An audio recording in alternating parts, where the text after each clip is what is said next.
दोस्तों, देश भर में एसआईआर की चर्चा हो रही है। एसआईआर को लेके तमाम लोगों में बेहद नाराजगी है। वहीं अब एसआईआर का कारवां उत्तर प्रदेश में पहुंच चुका है। वहां कहा जा रहा है कि तमाम वोट काटे जा रहे हैं, वोटर लिस्ट से नाम गायब है। इसी पे बातचीत करने के लिए मेरे साथ जयप्रकाश चतुर्वेदी जी हैं। इनसे जानेंगे कि इसका असर क्या होने वाला है और क्या कुछ होगा। कैसे देख रहे हैं आप एसआईआर में जो वोट काटे जा रहे हैं, नाम तमाम लोगों के काटे जा रहे हैं, इससे क्या फर्क पड़ेगा? देखिए, बहुत बड़ा फर्क पड़ेगा। उत्तर प्रदेश के माननीय मुख्यमंत्री जी। योगी आदित्यनाथ ने कहा 4 करोड़ लोगों का वोटर लिस्ट से नाम गायब कर दिया गया। तो आप मुझे बताइए कि जब भाजपा का मुख्यमंत्री स्वयं कह रहा है तो और दूसरे कहने की क्या आवश्यकता है। और दूसरी बात यह है, अखिलेश जी भी कर रहे हैं, तो तमाम समाजवादियों को, कांग्रेस को, इंडिया गठबंधन के लोगों को इस चोटे चुनाव आयोग के खिलाफ मैदान में उतरना होगा। तो कुल मिलाकर के मैं यही कहूंगा कि जब तक जन आंदोलन नहीं होगा, जिस तरह से अरावली का हुआ है उस तरह का जन आंदोलन नहीं होगा, जिस तरह का उन्नाव की बेटी के साथ हुआ उस तरह का आंदोलन नहीं होगा, तब तक इस देश की सरकार हिलने वाली नहीं है। क्योंकि ये बेशरम लोग हैं, क्योंकि इनके मुंह खून लग चुका है, ये बेईमानी से चुनाव जीतते हैं। आप मुझे बता दीजिए, मैं बिहार में था, बिहार में इनको कोई वोट नहीं दे रहा था। क्या बेरोजगार नौजवान इनको वोट देना चाहता था? कोई वोट देना चाहता था? बिल्कुल नहीं देना चाहता। मोदी जी ने कहा रील रोजगार है, रील करके खुश हो गए सब। हाँ, रील रोजगार है, जूता पालिश करना रोजगार है। तो आओ मोदी जी, वो भी करो के देखो ना। न्यूयॉर्क टाइम्स ने तो तुम्हारे मुंह पे करारा तमाचा मारी दिया। माननीय प्रधानमंत्री राजा बाबू इस देश को बर्बाद करके जाएंगे। मुगलिया बादशाह सल्तनत के आखिरी बादशाह साबित होंगे और ये थे भारत के बादशाह हुए थे। दिल्ली से दौलताबाद और दौलताबाद से दिल्ली में बर्बाद कर दिया। कुतुबुद्दीन ऐबक नाम था। अरे एसआईआर पे बताइए, आपकी विपक्ष सड़कों पे क्यों नहीं आ रहा? विपक्ष क्यों सो रहा है? भाई, जब सुप्रीम कोर्ट हाथ धरे बैठा हुआ है, न्यायपालिका मजबूर हो गई है। नहीं तो चीफ इलेक्शन कमिश्नर को भी जेल भेज दे, बुखार उतर जाएगा। झूठा हलफनामा पेश कर रहा। आप मुझे बताइए, विपक्ष डर तो नहीं गया? राहुल गांधी डर तो नहीं गए हैं जेल जाने से? राहुल गांधी डरने वाले हैं? आपको लगता है कि राहुल गांधी, वो कांग्रेस है, कांग्रेस डरती नहीं है। सड़कों पे क्यों नहीं है? भाई, सड़कों पे तो आ ही रहे हैं, डेली तो आवाज उठा रहे हैं। इसमें पूरे देश को उतरना पड़ेगा, आम पब्लिक को उतरना पड़ेगा, तब इस समस्या का समाधान होगा। और नहीं तो ऐसे बेटियों के साथ बलात्कार होता रहेगा, ऐसे देश में शोषण होता रहेगा, लोगों को रोजगार नहीं मिलेगा, क्राइम बढ़ेगा, तलवारें बांटी जाएंगी, हिंसा फैलाया जाएगा, नफरत फैलेगा, आपस में लोग कट के मरेंगे।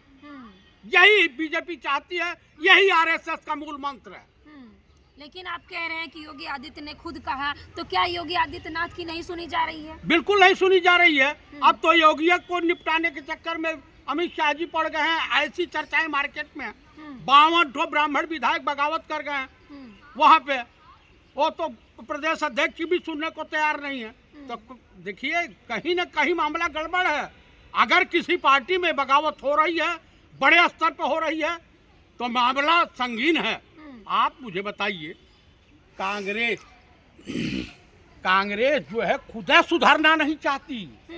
इनके जो तो यही तो बात है कि कांग्रेस खुद नहीं एसआईआर के खिलाफ सड़कों पे उतर। मैं आपको जो बता रहा हूँ कि कांग्रेस में ऐसे पदाधिकारी हैं, स्लीपर सेल जिन्हें कहा जाता है, जिन्हें राहुल जी भी स्लीपर सेल कहते हैं, वो लोग कार्यकर्ताओं से मिलना नहीं चाहते। दूसरी बात, भाजपा के लिए दलाली करते हैं, भाजपा का भला चाहते हैं, संगठन को मजबूत नहीं होने देना चाहते हैं। तो ऐसे लोगों को जो नकारे टाइप के पदाधिकारी बैठे हुए हैं एआईसीसी में, इन्हें तुरंत जो तत्काल प्रभाव से हटाना पड़ेगा, तब कांग्रेस का भला होगा, तब संगठन मजबूत होगा। और अगर अभी नहीं देते तो कांग्रेस का जो कार्यकर्ता जो मौजूद है वो भी छोड़ के चल देगा। आप बताइए, इंदिरा भवन में कोई जाने नहीं देता कार्यकर्ताओं को, और यहाँ पे कोई मिलने को 24 अक्टूबर रोड पे तैयार नहीं है। आपको राहुल जी को और प्रियंका जी को खुद जो है कार्यकर्ताओं से मिलना होगा, जैसे इनकी दादी मिलती ठीक है। थी, जैसे इनके चाचा मिलते थे, जैसे इनके पिताजी मिलते थे। कार्यकर्ताओं का हौसला अफजाई करना पड़ेगा। क्या कहना चाहते हैं, एसआईआर रद्द हो जाना चाहिए? एकदम बिल्कुल रद्द हो जाना चाहिए। एकदम ये जनहित में नहीं है, देश हित में भी नहीं है। लेकिन आप दूसरी तरफ देखेंगे कि बजरंग दल वाले तलवार बांट रहे हैं, हुड़दंगई कर रहे हैं। इसके पहले आपने महाराजगंज की वीडियो देखी होगी कि भाई बहन को किस तरह से टॉर्चर किया गया। अरे भाई आप बताइए, एक यहाँ का मेघालय का लड़का, उसके साथ चाइनीज का के मामले की गई और पर्दा डाल रही है उत्तराखंड की पुलिस। आप बताइए अंकिता भंडारी के साथ क्या हुआ, आप बताइए उन्नाव की बेटी के साथ क्या हुआ, आप रायबरेली के में वाल्मीकि थे, दलित थे, उनके साथ क्या हुआ। तो ये जान लीजिए कि पूरी जो है कानून व्यवस्था, जिसे लाइन ऑर्डर अंग्रेजी में कहते हैं, चरमरा गया है। और ये आरएसएस यही चाहती है कि लड़ो मरो, हमारी बात नहीं सुनोगे तो तुम्हारा कत्ल कर दिया जाएगा, तुम्हारी हत्या की जाएगी। तो क्या अब जो है देश तलवार की नोक पे चलेगा कि संविधान से चलेगा? भैया इस देश की जनता नहीं सुधरी तो हर घर की बेटी के साथ ये संघी बलात्कार करेंगे और पुलिस हाथ पे हाथ धरे बैठी रहेगी, एफआईआर तक नहीं होगा। मैं आपको बता दे रहा हूँ, अगर देशवासी सचेत नहीं हुए तो यही होगा और यही दोहराया जाएगा। लेकिन देखिए एति नरसिंहानंद कह रहे हैं कि इससे बड़े बड़े हथियार बांटे जाएंगे जो सैनिक इस्तेमाल करते हैं बॉर्डर पे, वो तक बांटा जाएगा। यति क्या नाम है उसका, यति नरसिंहानंद इसको मेरे सामने ला देती तो इसको इतना लाती आता मैं। गलत बात बोल रहे हैं, गलत।